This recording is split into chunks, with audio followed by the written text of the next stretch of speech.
So what happens when private hands start gripping the levers of public power? Stick with this one through the end, because if you've ever wondered whether the system still works in any way for regular people, these two stories are going to give you a reason to pause.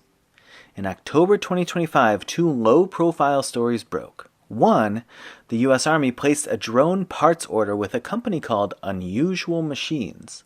And the other, Dominion Voting Systems, was quietly sold to a firm called Liberty Vote, led by a longtime election tech insider. So taken alone, these stories are easy to miss. But look at them side by side and something bigger starts to show. Let's start with the drone deal.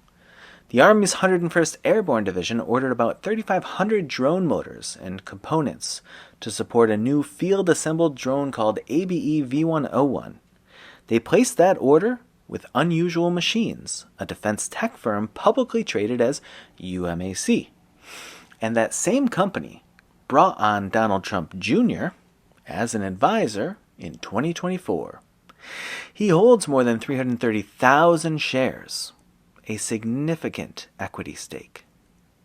Both the company and Trump Jr.'s spokesperson say he had no role in securing the order, and that may be true.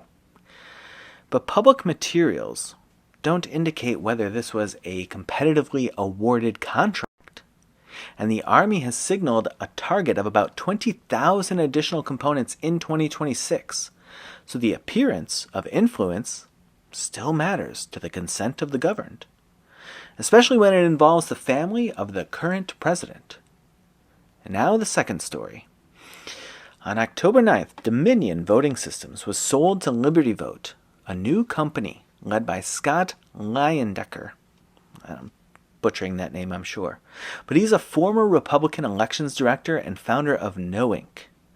KNOWiNK's electronic poll books are used in 29 states and Washington, D.C. Dominion systems are used in roughly 24. That means one private actor now owns major infrastructure in both the check-in process and the vote counting side of elections. State officials say they don't expect near-term operational changes, largely because contracts and certification timelines make quick alterations hard to pull off. But that doesn't mean people aren't watching.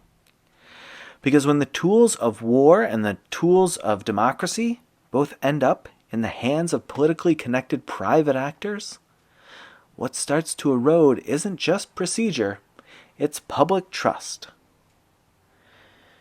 Quick plug here, if you like conversations like this, if they speak to you, I'm hosting a small Zoom salon on November 6th at 8:30 p.m. Eastern.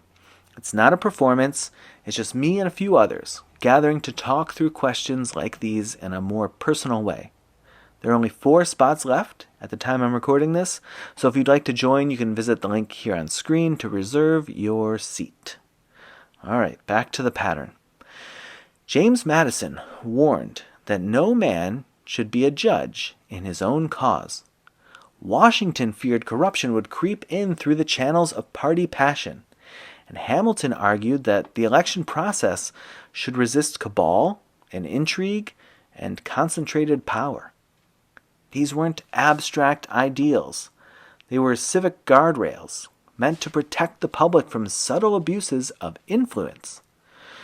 And now, the son of the current president holds a large stake in a military contractor. The owner of Major E Poll Book Company now also owns one of the nation's largest voting machine providers. No laws were broken that we know of, but the lines between public responsibility and private control are getting very blurry.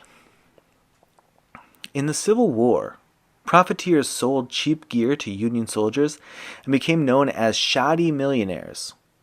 In 2003, a voting machine CEO promised to help deliver Ohio to George W. Bush.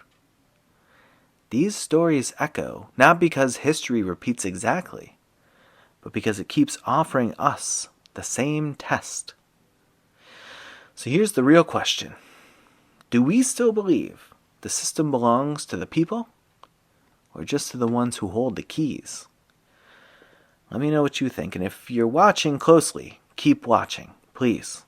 Because the more quiet the story, the more important it just might be.